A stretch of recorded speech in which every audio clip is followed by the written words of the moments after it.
mendengar beberapa statement daripada Wahabi atau yang lainnya itu selalu mengatakan, loh kok sifatnya Allah itu hanya 20, kan gitu kan?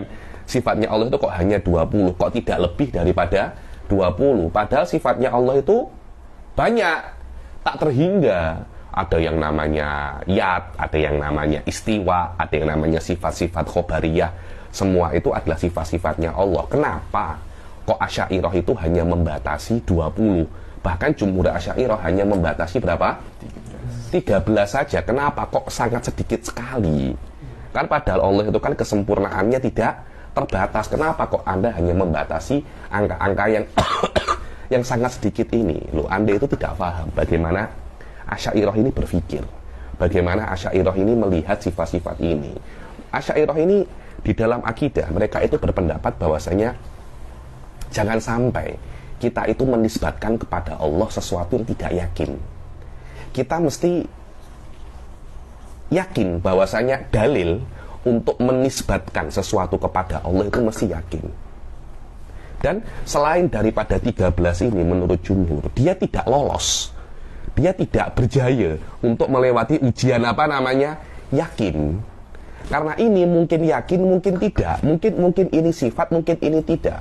Selama dia itu mungkin sifat, mungkin tidak, maka Asy'ariyah sendiri mereka itu merasa tak selesa untuk menisbatkan kepada Allah yang tak yakin itu adalah sifat. Untuk mengatakan perkara ini sifat, dalilnya itu harus yakin. Dan untuk dalil yakin ini tak mudah. Dalil yakin ini benar-benar tak mudah, karena majority dalil yakin itu dia mesti akli. Memang ada beberapa dalil nakli yakin ada, cuma syaratnya itu banyak. Dia di dalam Imam Razi itu kena yantafi beberapa ihtimal. Ada seperti ihtimalul asyroh, dia kena kena hilang ihtimal asyroh di dalam dalil nakli ini lah.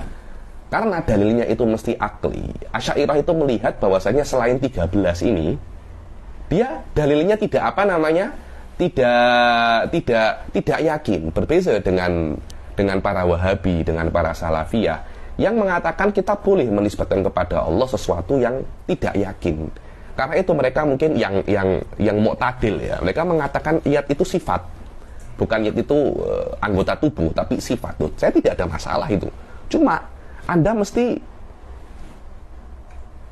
mengatakan bahwasanya dalil sifatnya Allah itu adalah yad, itu tak yakin, itu dhonni. Dan di sini saja itu akan membuat sebuah perbedaan yang sangat signifikan sekali antara metode ahli sunnah dan metode selain daripada ahli sunnah yang menisbatkan kepada Allah perkara-perkara yang tidak yakin. Jadi bohong kalau seumpamanya ada yang mengatakan ahli sunnah itu membatasi kesempurnaan Allah. Tidak. Kita ahli sunnah mengatakan Allah mempunyai kesempurnaan yang tidak terbatas. Cuma yang wajib kita ketahui, yang yakin kita ketahui hanya 13. Yang lainnya itu kita mengatakan kesempurnaan Allah tidak terbatas. 13 ini secara tafsil kita mengetahui itu adalah sifat. Selain daripada 13 ini kita mengetahui secara ijmal saja, Allah itu memiliki segala kesempurnaan selain 13 ini, dan hilang daripadanya segala kekurangan. Pas itu saja.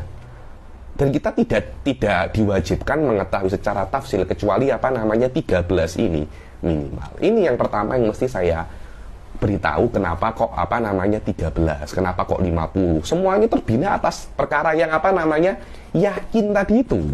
Yakin tadi